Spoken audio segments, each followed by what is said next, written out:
Welcome back, everybody. It is game 2 of Team Liquid versus Ninjas in Pajamas, where Team Liquid are already one game up in this best of 3 GSL format group stage. This is Group B. We are watching basically every single day. We've done one best of 3 from both the groups. So if you start off watching yesterday on the Beyond the Summit 2 channel with us, we are going to be going back over to Group A rather, after this series, which is going to be Navi versus Navi versus Secret. That's right. So we have this game 2, and we have another best of 3 sometime after this series, which is going to be starting at 18 CET. Just giving you a brief laydown of what's going to be coming up. Parker, how you feeling about NiP after that game 1? We definitely saw some really bright points about them, right? Yeah, really strong early game. I think a little let down. I think that they didn't make more of their early game advantage. I mean, it's always tough. Like, it's so easy to say that, like, oh, they're up 8K gold versus a Naga. You got to put more pressure on. But by the nature of the way Liquid played, it made them look like a team that just wasn't all that competitive, even though they're up 8K gold. So I think it was a very draft to play against. But I think for NiP, it's like still early days with the new roster. They went for, I mean, they themselves had a slightly different draft, like the support Lina, the Mirana offlane. They didn't have really the best way to catch heroes, which they tried to make up for with like the Queen of Pain itemization. But I think ultimately they're going to go for maybe a bit more standard, have a bit more push, death ball-y kind of aspect to their game 2 draft based on their failings in game 1.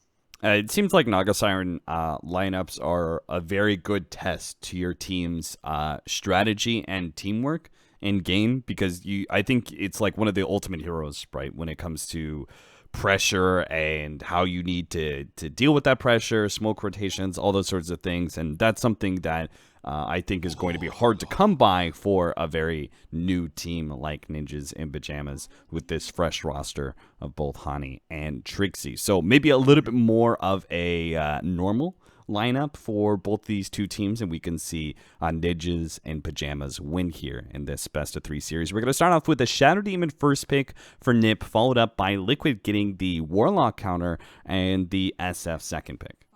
Yeah, I feel like the Warlock, it's like one of those unusual first stage picks, but it's picked up as a preemptive counter to like potential Shadow Demon Luna 5-man push strats, where it's like, all right, if they want to go all in on some early mid-game push, group up, like we have a Warlock. We can drop a rock, Fatal Bonds Luna with her like the SD illusions and do a huge amount of AoE damage. So Team Liquid almost just like wanting to make sure that they are prepped for some kind of cheesy push strat that may come in. Even if it doesn't come in, Warlock's still a decent hero to have.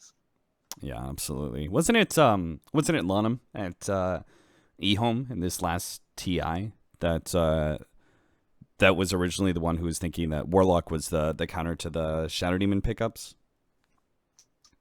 Yes. I think I heard that. Yeah, and then other teams started picking that up as well. Yeah, NP became like one of their big. I mean, they were just doing it like as an AoE teamfight combo with like the Mirana and stuff. But yeah, Lanham was like one of the first big players and captains to really try and push it, and especially as that counter to the 5-man push. So NiP, where do they go from here? Do they actually take that bait and pick up the ST Luna? They decide to go a different route and go for the Weaver.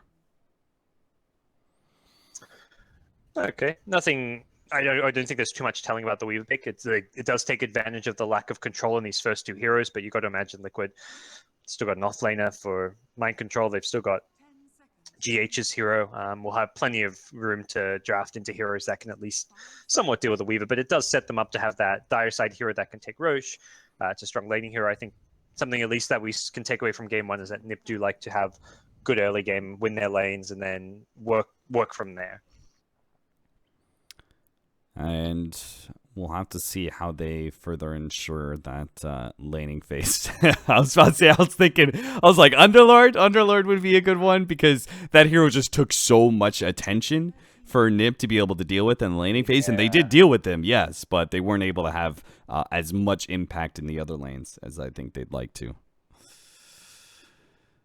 It was definitely a problem hero. I wonder how much they recognize the Naga as another hero that maybe they don't want to verse again.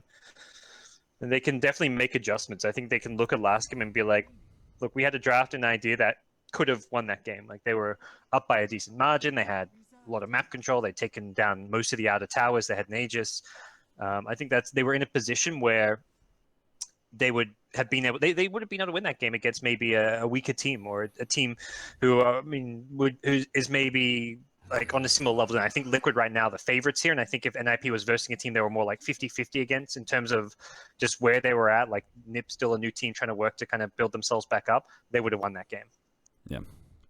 Necrophos is actually going to be the other hero banned away. I guess you've got a lot of potential 5-man team fight already with the Warlock SF. You combine that with a bit of sustain and pushing power, and Team Liquid's lineup could be too much for you to handle, especially for, I think that's one of the big downsides of Weaver, is that the bugs give you a decent amount of team fight presence, but the hero itself, that single target damage, physical, and it's usually a bit lacking in some of those early 5-man team fights, that a sort of death ball strategy can kind of kick Weaver out of the game and make the hero feel rather ineffective. Yeah. Liquid go with the Rubik and Warlock together, so we'll see. I want to say GH more likely to play the Rubik as much as one of Kuro's classics, and he did play it last game when it's like, I've seen GH also play it when it's more the 4-position hero, which is, I imagine, what the case is going to be for this Rubik here. But very good against the Weaver with the free Shikuchi steal, can steal Disruption potentially as well, which is a nice spell to have. So a pretty well-rounded pick, but also something that hides what Liquid are doing as far as their Matu hero goes. Yeah, everyone thinks of Kuro being the big Rubik god back in the day, but on the previous Liquid, it was Jarek's playing it, just because he was simply that good, right? And then it could be a similar situation here for GH, who is well praised by many people for his technical 4-position play. NiP, how are they going to respond to the Rubik? They'll go for a quick Invoker pickup for Koifa. Not really trying to hide that one into a 4th pick at all, just going straight for their mid since they know the matchup. Yeah.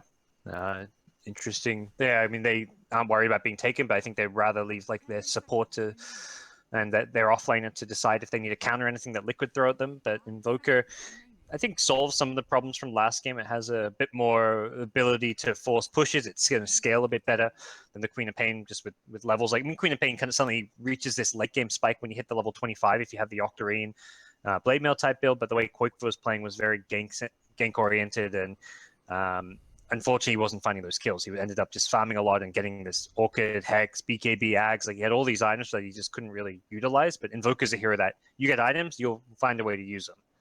Yeah, that hero, he doesn't have the same peaks and valleys, right? He just gets stronger and stronger and stronger over time. And this time it'll give Ninja's Pajamas a little bit more of a late game threat. So they very clearly had to fall back on late game in that game 1 and tried to make it work, but were not able to do so with those kind of heroes. Invoker will give you better opportunities there. Team Liquid actually opting for Sand King, an offlaner that I feel like has been sort of set aside for a little while here now in the 7.0 patch. People seem to agree that he's decently strong and everything else, but it seems like a lot of the other mech sustain offlaners are being picked up first rather than the big time teamfight initiators. Yeah, we saw like a couple of Enigmas yesterday. We're seeing the Dark still a lot, and then seems teams are happy enough to have a 4 position. Like the Sladars are coming out in the 4 position to kind of be that more stun initiator, but I guess they don't want to entirely have to rely on the Rubik here, and probably just deciding like they don't need that mech hero so much. It's going to be a kind of tempo of game where they're not necessarily 5-manning to push. They are happy to farm up the Shadow Fiend, see what Matu gets. It's more likely going to be something more late game oriented again. And NiP's response is a clockwork. It's more like a setup here than anything. It's not really a response to any one thing Liquid's drafted here. It feels like more something to complement the Invoker, can set up some Sunstrike ganks around the map, and it's just a fight starter to pair with the Weaver Invoker as well. Yeah, I really like it versus the first 2 heroes of Liquid. Warlock, SF in particular is really threatened by Clockwork and his early presence on the map, but then Rubik Sand King, Clockwork is not quite so good against. Sand King's got 2 escape mechanisms against that combination, and Rubik even has the early laning phase presence against the Clockwork, being able to pull him out of his cogs. So we'll see how he does. Yeah, I'm worried about a potential 4 position block though. So Oh yeah, that's banging true. out the DAC here, but doesn't strike me as that. I mean, we talked about Hani and how he wants to play greedy. Clockwork isn't really that greedy 4 position. It's much more of like a active do shit kind of 4 position hero. So I do kind of like continue the trend from last game. It more likely see him farm.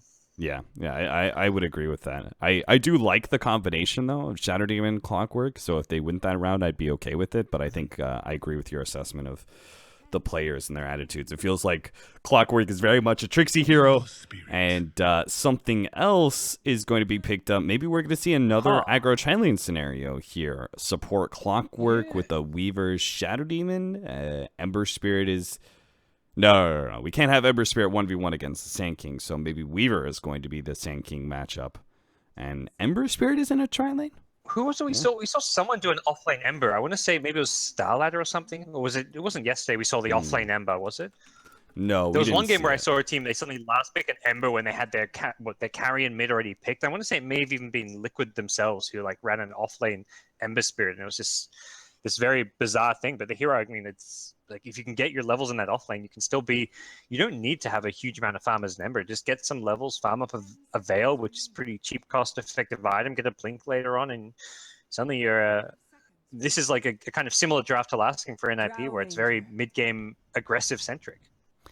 All right, well, very straightforward strategy now for Liquid. They are going to go for this 5-man team fight, and with Sand King at the helm of initiation, now you've got 2 very glass cannon style cores of SF and Draw Ranger who are going to be outputting a lot of physical damage. Yeah, this is perhaps a change of tune from Liquid, not gearing up for the late game quite as much, more trying to hit this timing around probably like a Sand King Blink with a couple of Dragon Lancers on Drow and Shadow Fiend, start pushing down some early towers whenever they've got rock up. And I think the key thing for NiP is to fight around that rock cooldown. Like they may lose a fight to a Chaos Offering, but as soon as that happens, they need to bounce back and immediately put the pedal down and try and take the game to Team Liquid. We'll see how they're able to do that, especially with this laning phase situation, because that's what I'm most interested in right now, and whether or not they're going to be doing that off-lane Ember Spirit, or if they're going to try and match an aggro tri-lane against a Draw Ranger lineup with Rubik and Warlock as supports. That feels a bit dangerous. Era's already heading out to the top lane, and Synderen's going to be escorting Trixie, so maybe we could be seeing some sort of dual lane scenarios as well. Yeah, Synderen on the Clockwork, interestingly, but see what he manages to get done. It kind of change of tune from NiP putting Hani on that more 5-position role and Synderen onto the 4, but perhaps just a player preference thing with Synderen being more attuned to playing the Clockwork. Probably, I mean, the more niche pick of the 2 as far as supports go. Oh yeah, absolutely. Let's see, we're gonna have early setups here, so yeah, looks like dual lanes. Hani with the Shadow Demon and Ember Spirit against an SK. That doesn't feel too bad. You need the Shadow Demon in lane to make sure that Mind Control doesn't walk over that laning phase with Caustic Finale.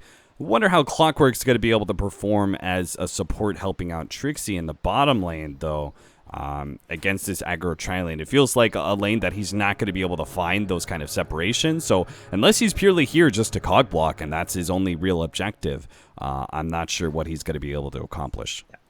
Yeah, this tri-lane seems like the response to a potential Clockwork presence down here, and this is a lane which should be pretty decently Liquid favored. You're looking at 3 ranged heroes against a Clockwork and a Weaver who doesn't have max range himself. And I like this from Liquid because Sand King doesn't need much help against the dual lane. If it's just the Shadow Demon Ember Spirit, he does very well in a 1v2 scenario. He should be able to get some decent farm up here. Shadow Demon doesn't really pressure him all that much. Now the Shadow Poison, that it isn't a build, it's been nerfed so much.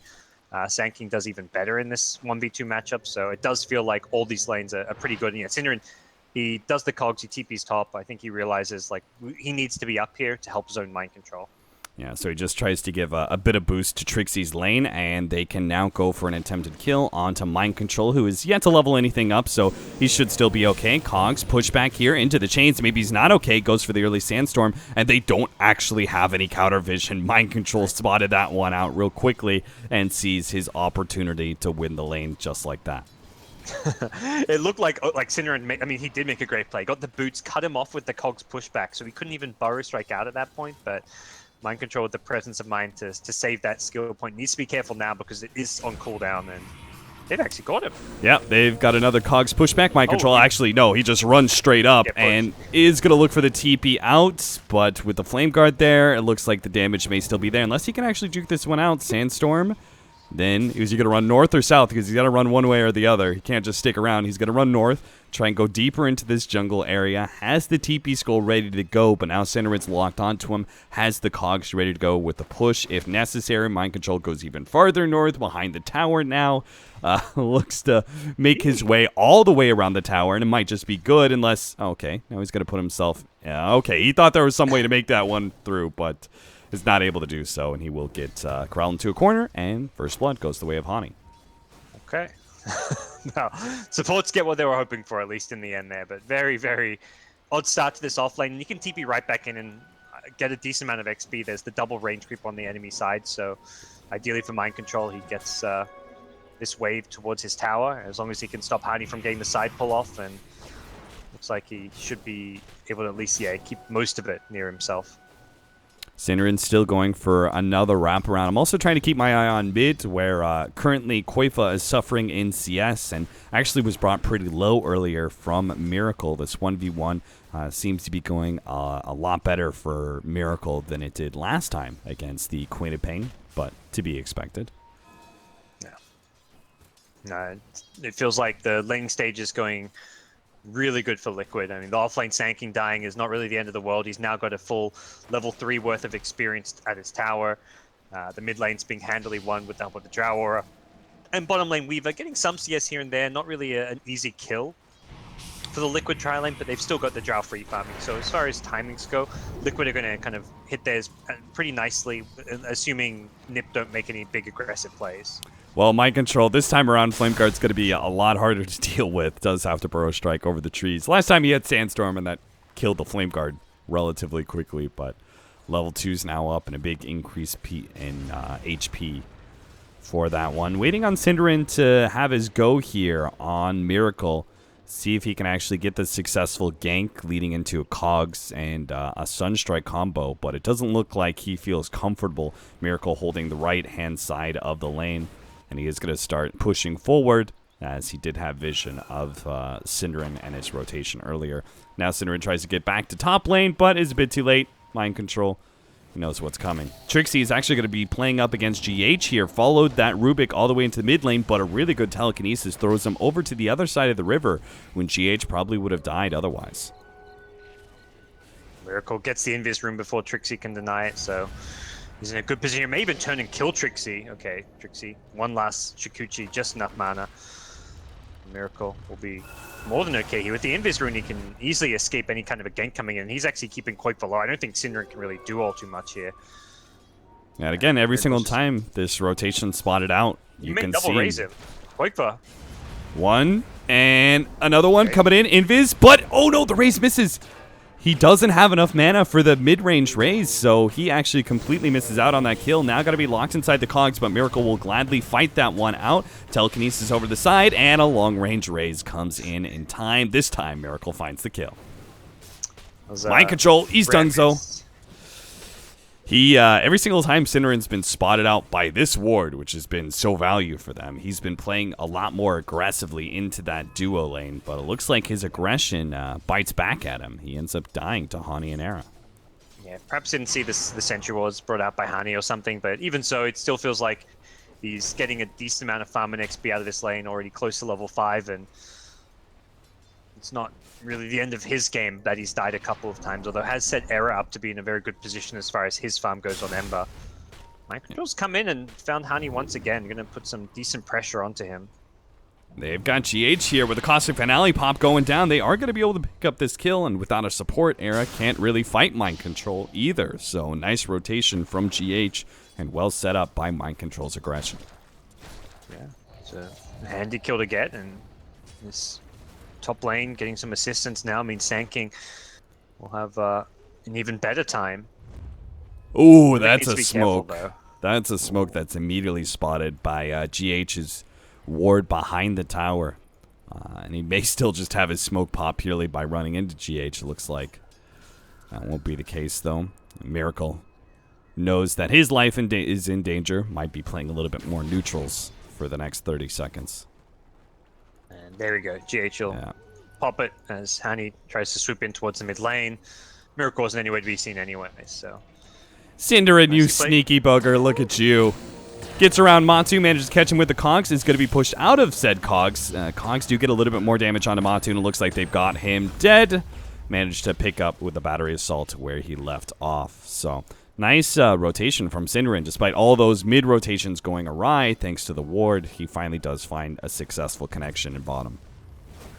Yeah, that's a nice kill to get. Drow was just kind of free farming away, hadn't really seen any pressure head her way, and one of the hero's big weaknesses is her real lack of sustain and inability to get away from ganks like that. So they finally find a way to kill at least one of the two Liquid carries, and we'll see if they can follow it up with some additional aggression. At some point, they do need to prioritize getting Synderen his level 6. He's still just level 3.5. Bounty runes will help out a little bit, but he may even need like a lane to himself just to get that level 6 at some point soon. Yeah, maybe we'll see Trixie take up the call and be the aggressor in one of these side lanes, because the early Weaver can be quite formidable. The Shukuchi is not bad damage. The Swarm, as we talked about earlier, is rather devastating if you can't address that bug issue. Synderen, they know about this one thanks to the Dire Scan. He's going to try and wrap into the Shrine area to catch Miracle here. Now, it is going to be a little bit of tough, and that's why he needs another TP in. They're going to have the Sunstrike on top of the Battery Assault, and Miracle is down. I'm not sure about that big play of aggression from him. That was insane. I mean, it's space for bottom lane. I guess his team's telling him, like, all right, we're putting pressure bottom. They may respond to this, but even without the Shadow Demon, I'm pretty sure he dies to that. Top lane Era! He's got the wand. He's got the Burrow Strike. He's got him. Yeah. That is a big kill. Now the escape isn't really there. Synderen would love this kill to get him towards that level 6. Mind Control can tuck himself in with the Quelling Blade. Synderen ready for it, though. Oh, no, he doesn't have any mana for Battery Assault, so Mind Control's still going to be able to get away. All right, he's home free. I mean, there's some very weird plays and ganks coming out, especially that Miracle play mid lane is... He's not a player you normally think of as, like, being divey and going, like, super aggressive for a kill and trading his life for it. Like, that's not a very Miracle-esque play. Three points of contact. He was dead center right in the middle of that one. But I think you're absolutely right. I think you said the push down at bottom, they probably made the call, hey, they're probably going to rotate to this. And at the same time, Mind Control was getting very aggressive at top lane. They figured there's going to be rotations to one of these side lanes. Yeah.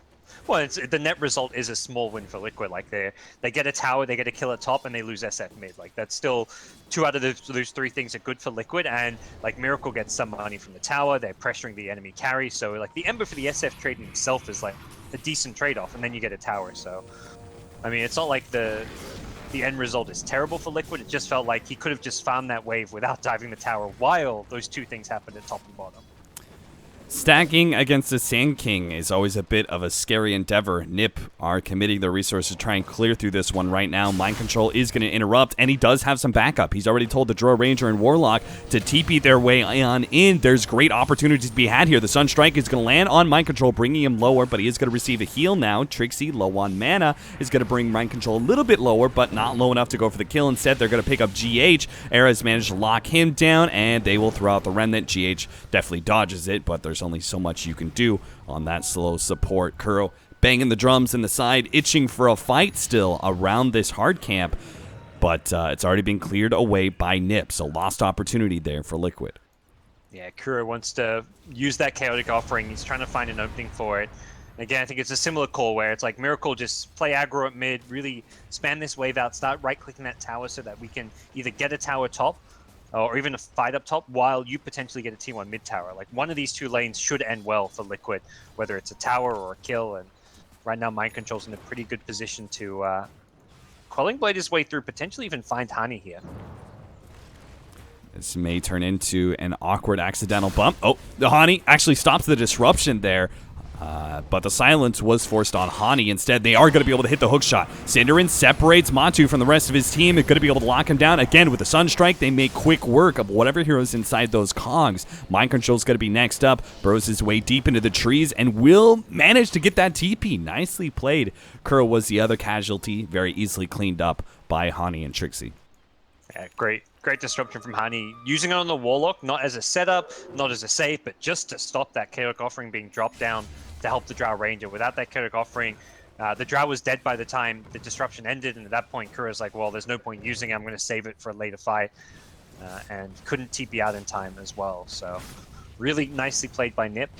It is still Miracle farming away. He's going to go for that Shadow Blade build again, but that's the kind of trade that they need to be looking for on the NiP side. If they can get a couple of kills like that while Liquid's trying to make plays around the rock, that's going to come a long way as far as keeping them close, as far as the cause and the overall farm goes.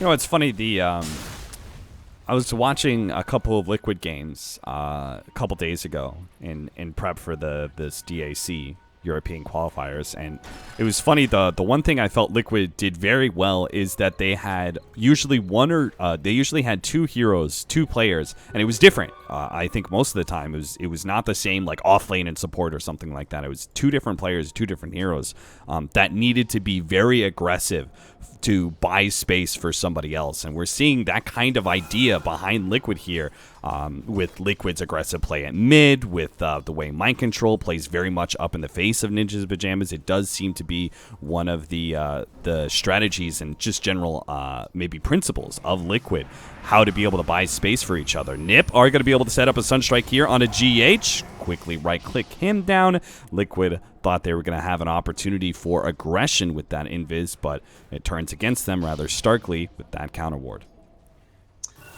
Yeah, that's good preparation from NiP to have that sentry there, and well, they find that kill here. Miracle's Shadow Blade itself is going to be scattered out as Trixie swoops into the jungle.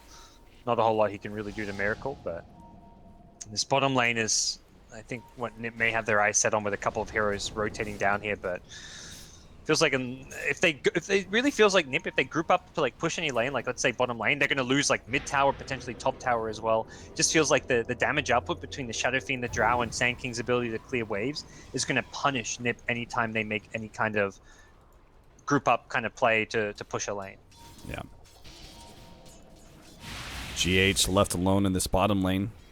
A little bit of presence, just keeping this push back, and if NiP commits serious resources to killing him, GH, I'm sure, won't be too sad. Actually doesn't manage to get the Shikuchi. I think Trixie, planning around that one, throws out the Swarm.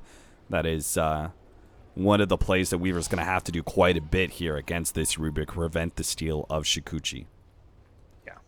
Insta Swarm out of the Shikuchi, and Cinderin even having the hook shot to stun him, so NiP finding kind of a series of good pickoffs. First at top lane, then they get the Rubik at mid, now they find him at bottom lane as well.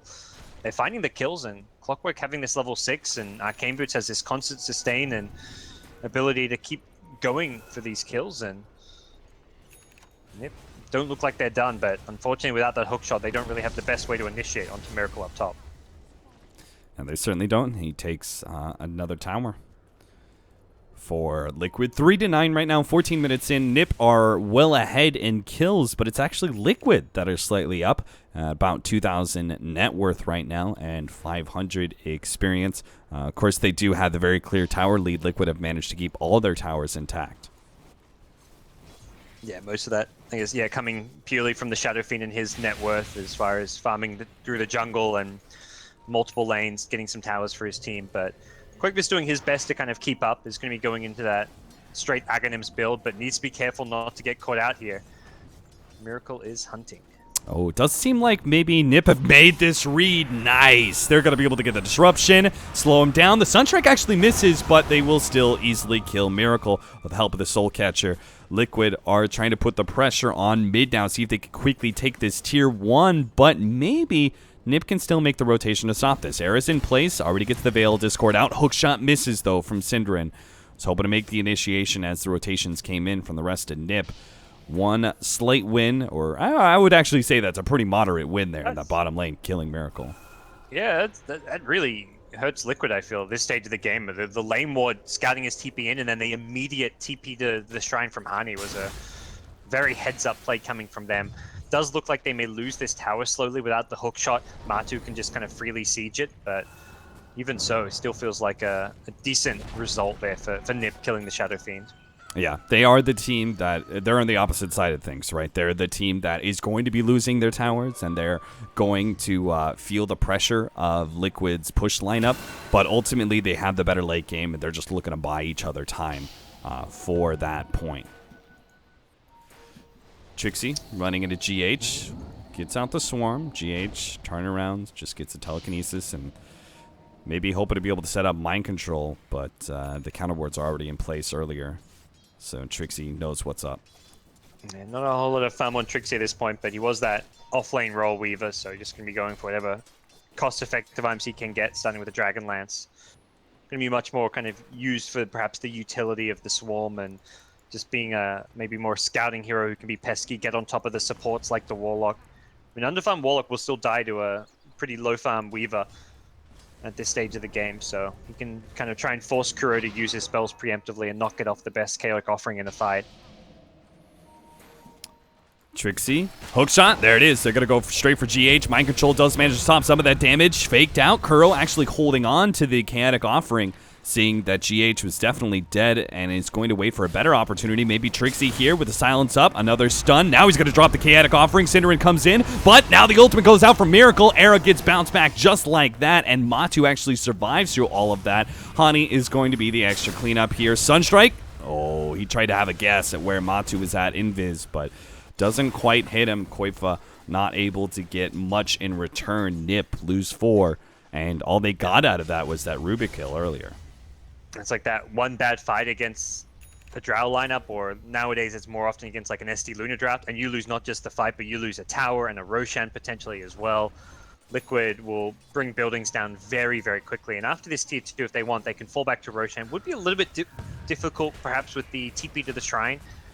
We could see NiP still try and contest it, but Liquid's damage output is more than enough to kill it at a decent time. Yeah, NiP.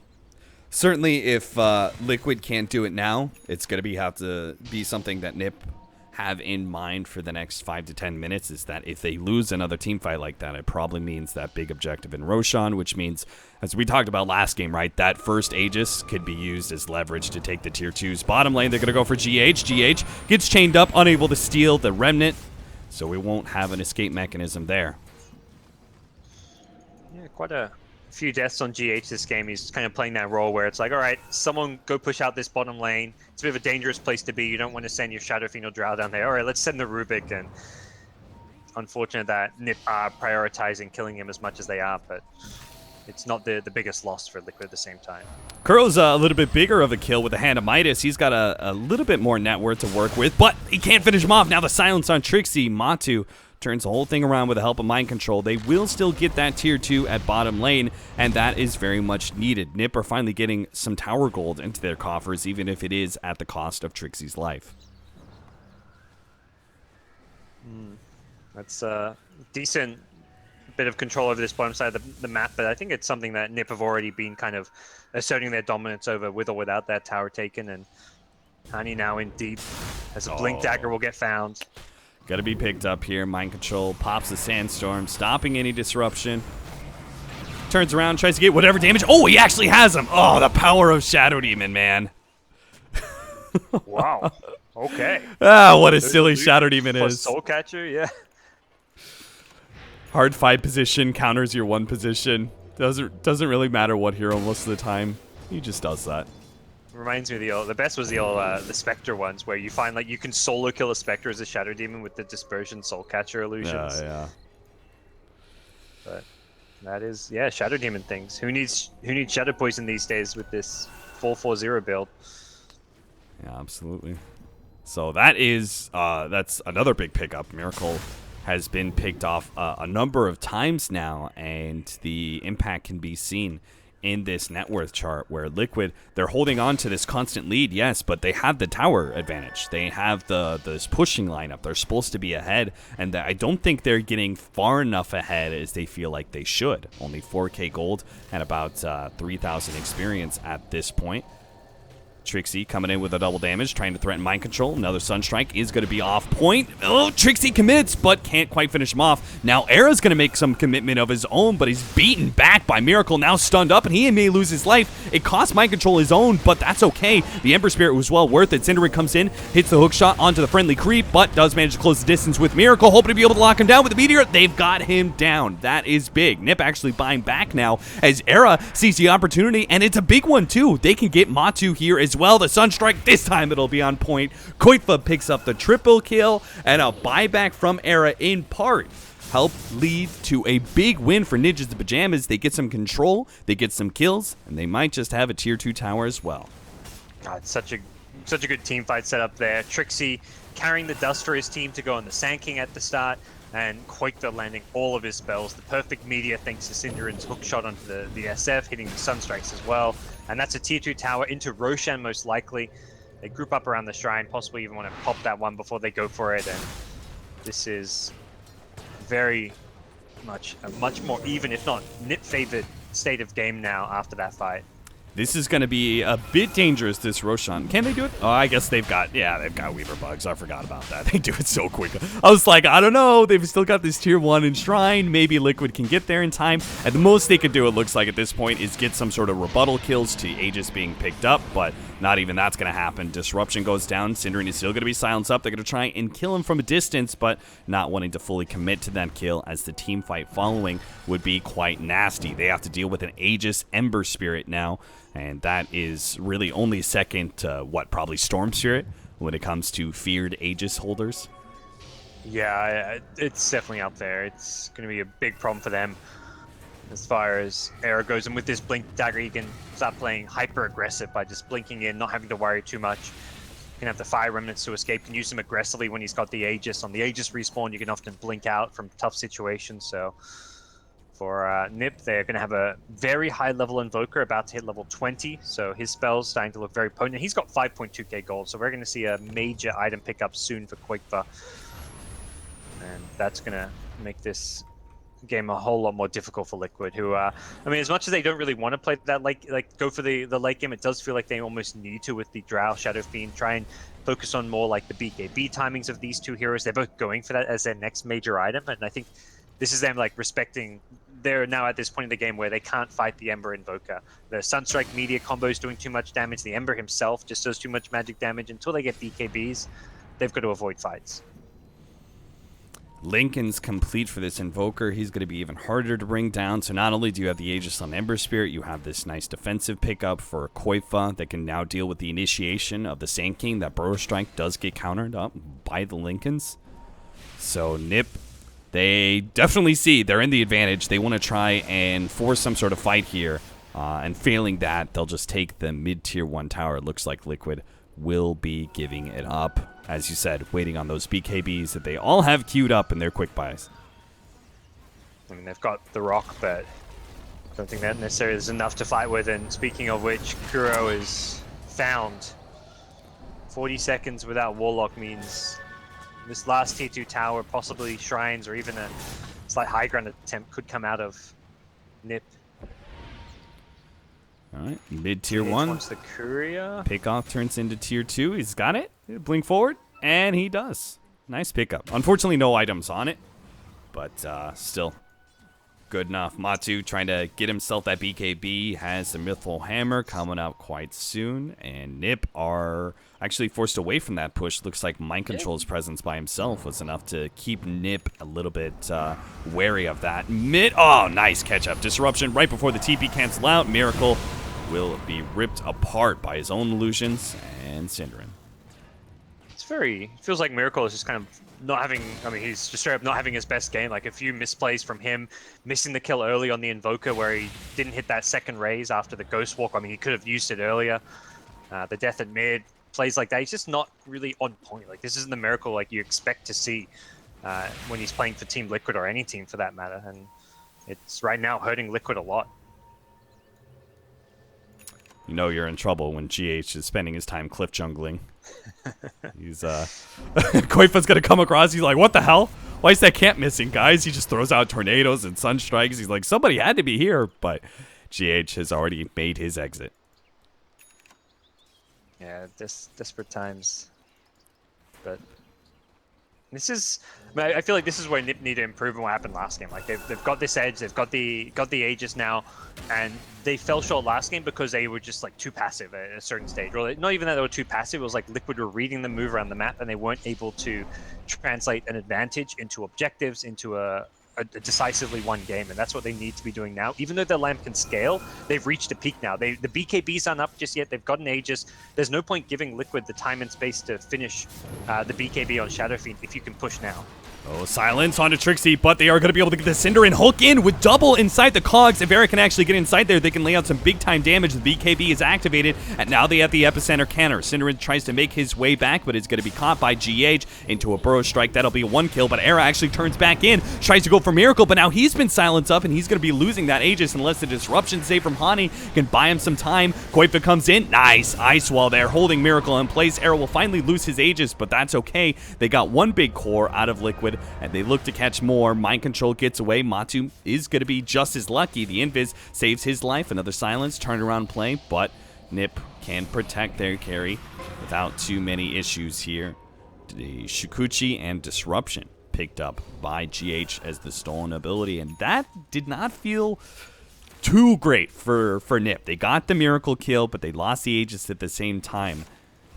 It feels like a small win for them.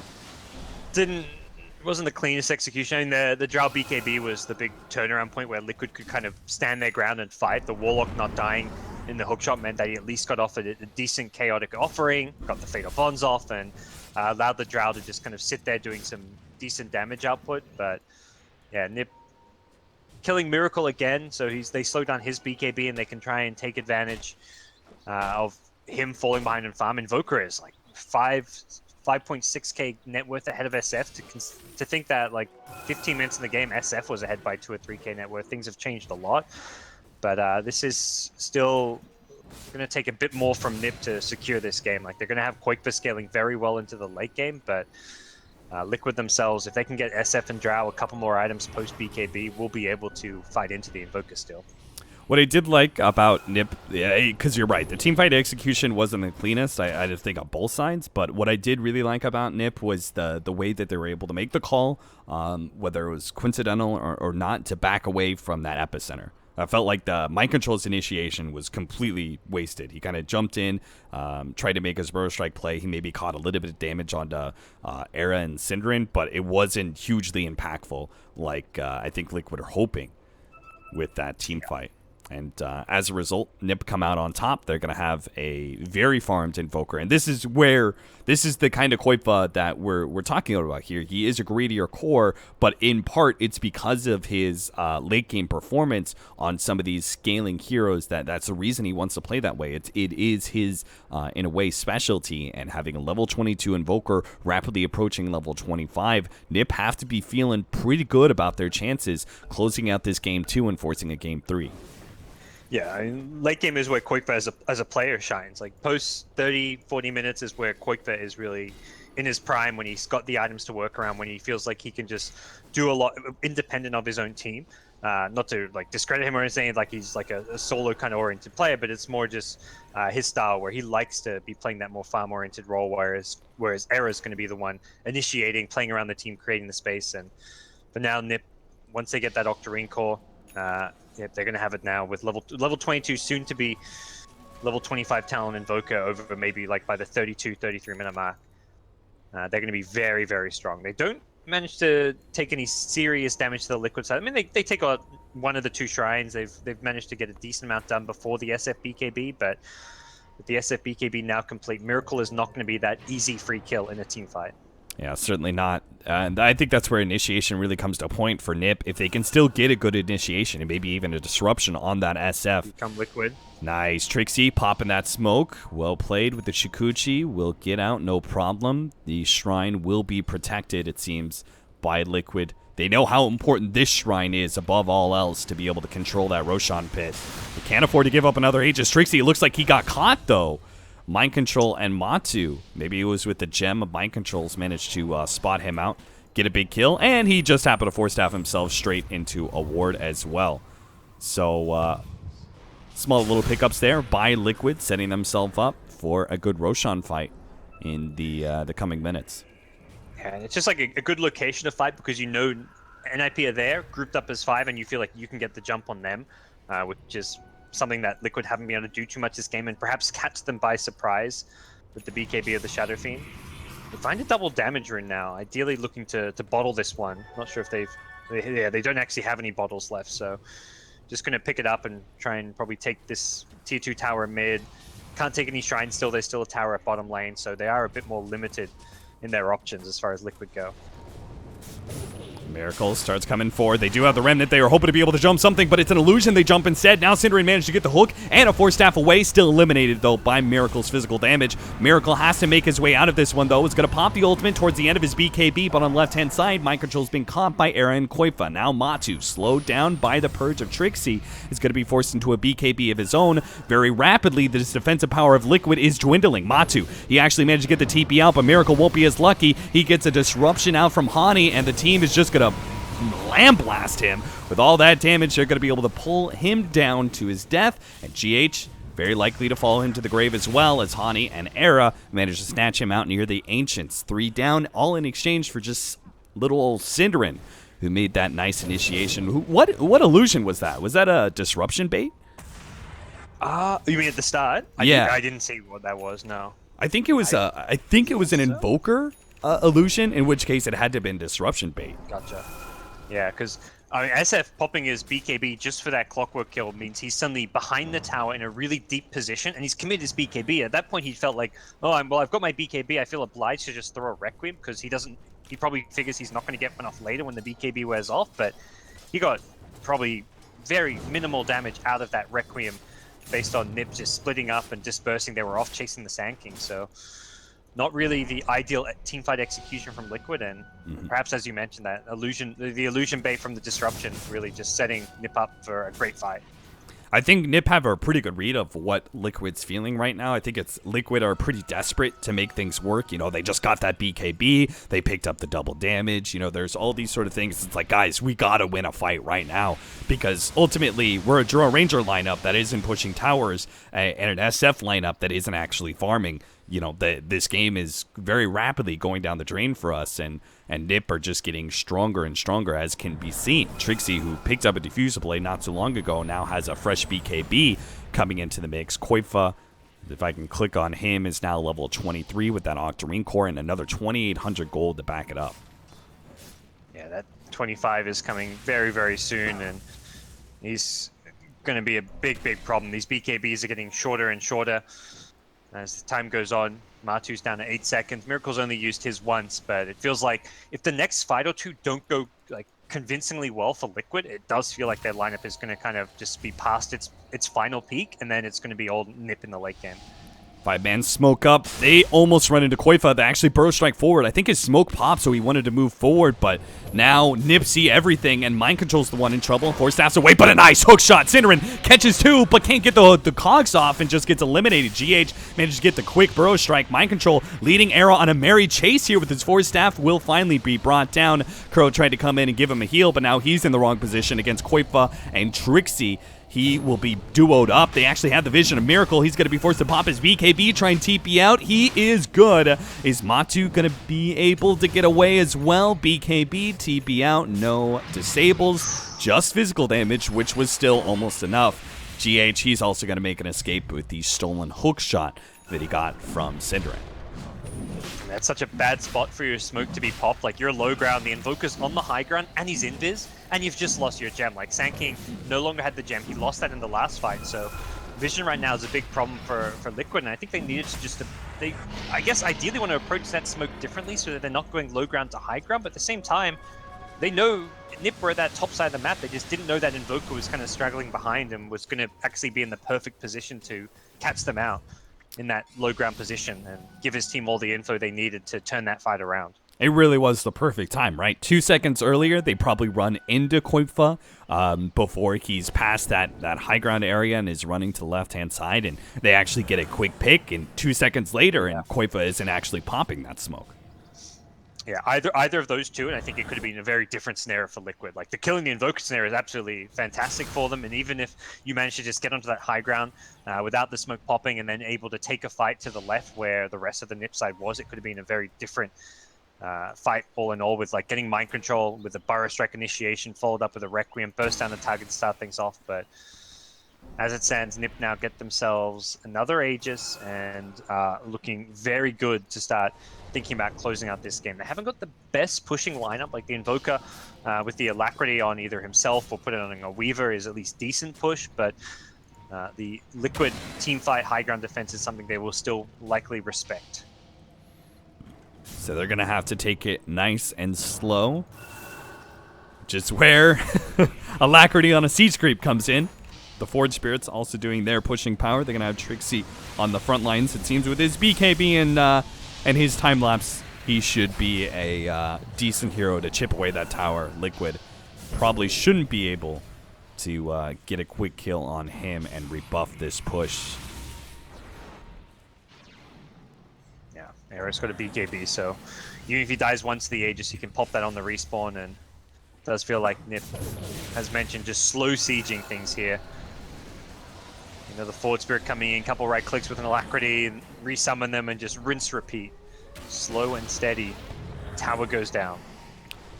2-man smoke on the side is going to wear out. Mind Control did not now. see his opportunity for an initiation, and now they may actually get caught. That Observer Ward placed out by NiP. They knew how important it was to be able to see the rotations across when they go for this bottom lane push, so that ward counter ward combination is a nice setup. Miracle takes a bit of damage here for the Cold Snap. They're going to pop their first shrine now of the defense of Liquid against NiP. It's a question of how patient will NiP be. At some point, will they try and force a fight? Will they stick the hero actually onto the racks? But right now, it seems like they're happy just to slowly chip at the range racks. GH throws out that stolen hookshot. Looks like it was about to fade anyway. And NiP are actually going to back away for a second here, and Era's going to deal with that top lane push. Yeah. Very hard to initiate onto the NiP side. They've got that Shadow Demon who's just always sitting behind, has that extra cast range from his level 15 talent, can just put someone down in disruption. And GH at this point just kind of showing off as he's a bit bored. He does lose the hookshot now. All right, NiP's got that top lane pushing out again. Era will rejoin his team in their 5-man efforts into the Liquid base.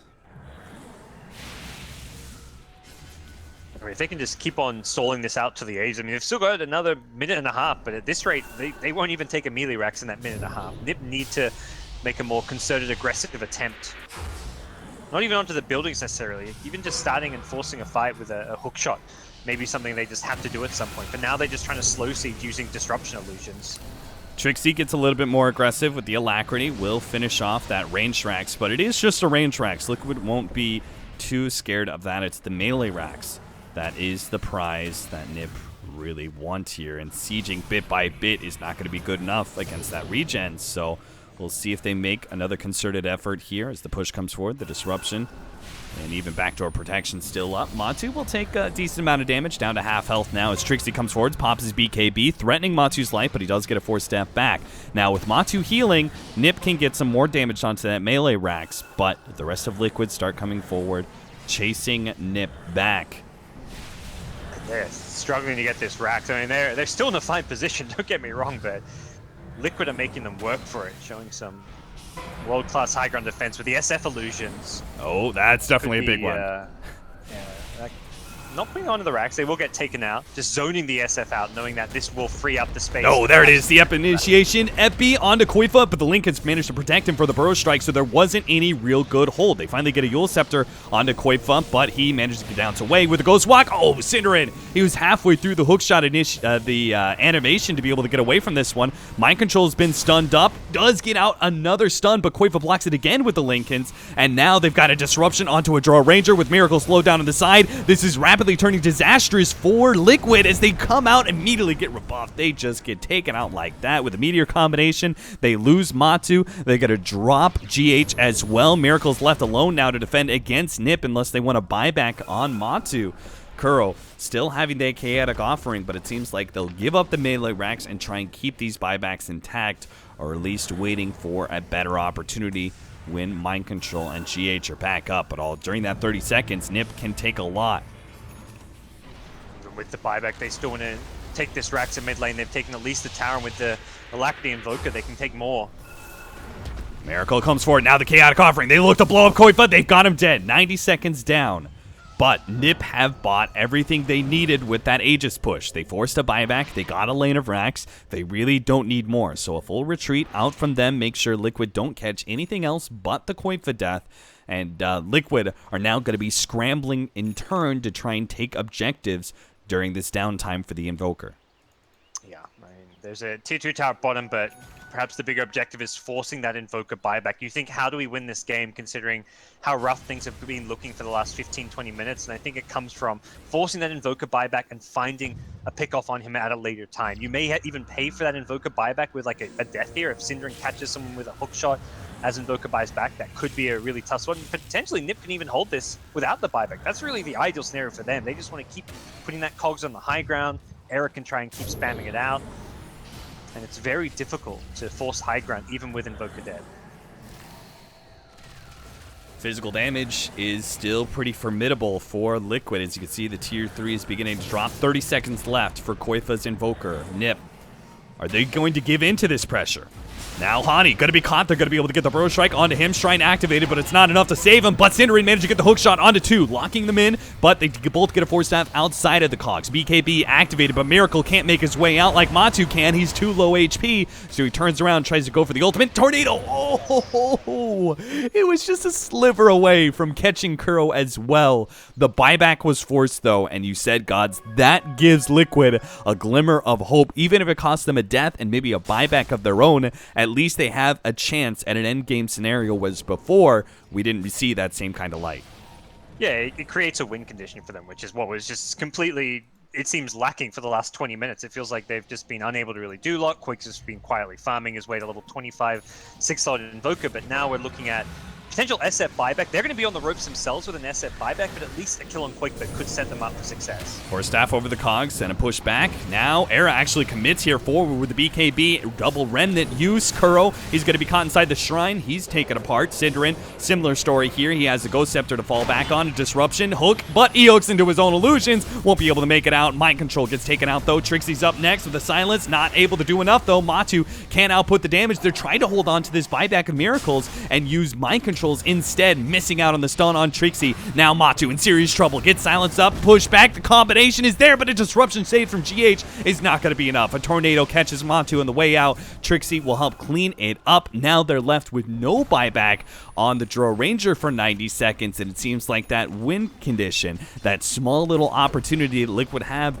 is now closed. They're going to come back with the SF, but they will still have to fight this one at bare minimum. 4 versus 4. Jump in. Epicenter combination. It pulls out Trixie. They do manage to hold at least one telekinesis forward. They go for Invoker. He gets a Yule Scepter. Manages to get away with a Ghost Walk, it looks like. NiP are still going to pursue, but it seems like he is too far away. Yeah, missing out on the Burrow Strike. Turnaround. Scythe and a Tornado. Even a Sunstrike? No. Mind Control's not that low.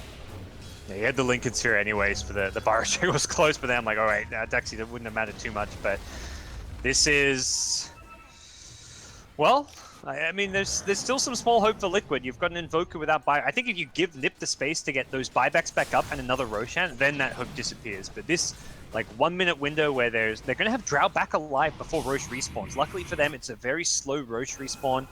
Invoker would love to get the Aegis to make up for not having buyback for 4 minutes, but with 5 men alive, there's an ever so slight hope for this Liquid side. They picked up a Vlad's on Kuro. They're going for whatever cheap, cost-effective items they can. And they really just have like this, it's not even like they've got one fight left. It just feels like they've got this very like short 3-4 minute period of time where they've got to make something happen. Miracle felt like he had to scout out Roshan, but now he's low with the BKB. Pops the BKB, lets it out, does force Synderen away, but that's now a big team fight ultimate that's on cooldown. And Miracle still is yet to make a full escape if he's not careful. NiP may be able to take advantage of this one. Roshan is still not up. Liquid very rightly feared that it was already up and NiP were doing it, but unfortunately for NiP, they're going to have to wait for a full 5-on-5 to be able to take that Aegis. Luckily, SF even gets a chance to heal up a bit more before this potential Roche fight goes down. Matu, Ranger, though, still trapped at this bottom lane, which is a bit of an issue for Liquid. Yeah. He tries to push the lane out as much as he can before this fight is going to occur. Bit of a dancing game there between Mind Control and Era. Era, who does not have a Lincoln, is a little bit more susceptible to that initiation. And a combo stuns from Liquid. NiP, I like this play a lot. They're going to take the high ground where the former Dire Shrine was, and it's Liquid who are going to now take the low ground with their smoke out. They run into Hani. He managed to get the initiation there, but it's just a support. They can bring him down. Almost. No one gets a force staff to the high ground. Synderen pops the Ghost Scepter, and their initiation from Liquid doesn't actually catch anything. Now Mind Control stuck out in the high ground. He's done for. Era comes in big. Gets a lot of damage on Matu, tries to go for a desperate TP out, but doesn't actually make it. With this high ground advantage, Liquid can't output any damage. Kuro, he gets a force staff to the high ground, quickly followed up by Trixie, takes him down. Triple kill for the Trickster. And now it's going to be NiP, full 5-man up, 3 down on Liquid. None of them have buybacks. This should be Megas. Yeah, they're going straight for the racks. They'll even fight their way through backdoor protection if they have to. And, well, it's not even activated as... I'm not sure what creeps from the base, but hey, at this point I don't think it really matters, as NiP will, in theory, secure themselves this Game 2 victory. It's not quite over just yet. Liquid will make them play it out as they do threaten to go for some split push in mid lane, but the throne play is going to be the end of Liquid if they don't come back to defend. The stolen disruption from GH will give a lot more credibility to this push, as backdoor protection is down from a single range creep and siege creep, but Tier 4 is already dead, and these heroes are being threatened now by Hani alone. Throws out the ultimate Miracle. He knows the end game is nigh, and the throne is going to fall. That's it. GG is called. Liquid lose game number 2. Ninjas Pajamas tie the series up, and we're going to go to our first Game 3 in the DAC European Qualifiers. Yeah, it was a very solid Game 2 showing from NiP, showing an ability to fight into the team fight. That Tier 1 top defend was probably like for me, one of the more pivotal moments where they took the fight to Liquid. They killed the Warlock, the Sand King, and really slowed down Liquid's ability to push and take control of the game by pushing down towers, using their Drow strat to get the map control. And NiP just managed to take a late game. I mean, they had Koikva do his thing on the Invoker, and it felt like Miracle just had a really, he had a bad game. Like, this was not the Miracle you normally see. I mean, it's definitely worth pointing out, just because normally I think if Miracle plays like to his true potential this game, I think this game does go Liquid's way. Well, we are going to see what happens to Miracle in game number 3. Will he be back in form to close out this series, or is Liquid going to take a loss against the new Ninjas in Pajamas? We'll have to see. A short break, and we'll be back for the end of this series.